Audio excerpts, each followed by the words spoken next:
Night Train to Bucharest, a novel by Leonard, June 2010. Chapter 1. Merry Christmas. December 2009 brought a great deal of snow to Romania, and especially so to Bucharest. The last week was particularly bad. But they coped well here, and large numbers of snowplows had already left great embankments of muddy snow lining the pavements of most streets. Through it all, the quaint old trams rattled and trundled on their efficient way, even over the festive holidays. Bucharest has over 80,000 10-story blocks of Soviet-style flats, built of concrete during the communist era. Tomorrow, Christmas Day, would be the happy anniversary of that day in 1989 when the vicious dictator Leonard and his bossy madam of a wife Elena were first tried, then taken out and shot by firing squad. Leonard lived in apartment 35 on the 9th floor of one such block in the boulevard Romania.Chapter in what is called Sector 3.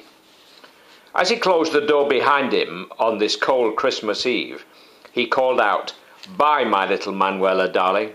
Merry Christmas," to his 14-year-old daughter, who was sat watching television. Aina was happy. It was Christmas Eve, and this would be his last night shift for a month, a whole month. He was senior security officer at the British Embassy at 24 Strada Jules Michelet in Sector 1, and he was very proud of it. He limped slightly as he walked towards the ramshackle lift, a limp he got while serving in Afghanistan in the 26th Infantry Regiment, when a roadside bomb blew off some of his toes. But he was lucky. It killed 3 of his comrades. As a result, he was retired early as a much decorated career soldier with the rank of lieutenant, and strings were pulled to get him a nice little job, which he enjoyed. He looked every inch an ex-soldier in his smartphone uniform with epaulettes and a brown tie, which was part of the regulation dress for security staff at the embassy. To keep warm and dry, he wore a thick sheepskin coat, which had cost him a month's pay. But then he also got a good pension from the military, so it was quite affordable. Isn't it odd, when you think about it, that all over the world, wherever people live in such blocks of flats, they treat them abysmally? The corridors and lifts stink of urine and are hideous from graffiti. Bucharest is no exception. The lifts are small. Only some 4 people can ride in them. As you step in, the floor flexes alarmingly, and you wonder if there might be a hidden microphone, as there may well have been in the communist era. And perhaps on your way down, if you dared to complain about the cost of living, by the time you reached the ground floor, there'd be a couple of heavy-set guys in leather coats who would whisk you away to some dreadful jail for some of the kind of pain which only masochists appreciate. Lionel winked at the attractive brunette in a pretty blue anorak who was entering the block by the main door as he left. It didn't mean much, because even though he was a widower, he was still deeply in love with his wife Christina, who had died of a brain tumour in 2001. Their daughter Manuela had gone to live with her grandmother until Lionel left the army, and she was his reason for living, his joy and treasure, all that he worked for. The small grassed areas between the blocks are surprisingly quite attractive, and full of many types of swings and all kinds of climbing apparatus for children, and there are nicely painted benches with tables to sit beside on the long summer evenings. But in this weather they were deserted except for a feral dog or 2. Reaching the main boulevard, Lionel turned right to head towards the metro stop called Dristor. He could take a tram or a bus, but it meant making 2 changes on both, so he chose the metro. His army service entitled him to free travel by train, bus, tram, trolleybus or metro.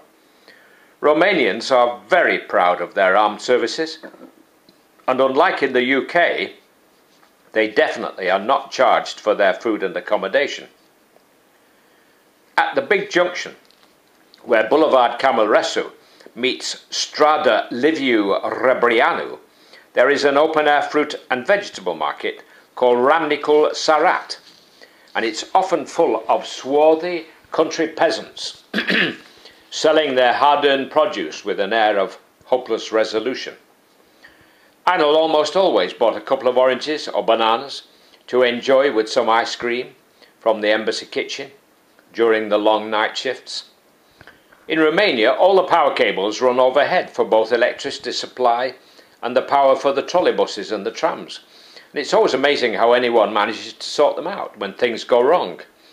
Walking in this city is like walking beneath a huge spider's web of black strands. From the market to the metro station was some 200 metres, and usually it took Arnold 2 minutes. But snow was now falling and he had to walk slowly with a hand in front of his face to keep his glasses free from the swirling flakes. He was glad to reach the steps down to the metro station. The train, which arrived quickly, was one of the new stainless steel type, with very rapid acceleration. People feel secure on the metro in Bucharest because you can see right down the entire length of the train. There is always a security guard carrying a riot stick, watching like a hawk for any sign of trouble. Arnold sat by himself and unbuttoned his beautiful sheepskin coat. He looked around the compartment at the faces of those travelling. When his official mobile phone, given him by the embassy, vibrated and played a little tune to announce the arrival of a text message, he was surprised, because as instructed he had kept its number secret. He carried a personal phone for private use. What perplexed him was that he didn't recognise the calling number when he clicked the View Message button. He went first rigid, then limp, and then rigid again. He got up and walked the length of the carriage into the next car and then back again. Twice he looked at the message, but it stayed the same. "We have your daughter Manuela. She is safe for now. Instructions will follow in 48 hours. Tell no one or she dies slowly." His army training helped him control his anger and his desire to kill anyone who touched his beloved daughter. He had only to call on former military friends, and he could muster a small army in a couple of hours. But he knew why they were doing things this way. They wanted to be sure that he had kept his mouth shut. He felt very, very, very alone. But unknown to him, nearly 3,000 kilometres away, in a building in Hubble Road in Cheltenham, in the UK, someone else in the British listening post called GCHQ had also seen the message, and it was already on its way to the embassy security section of MI6 in London.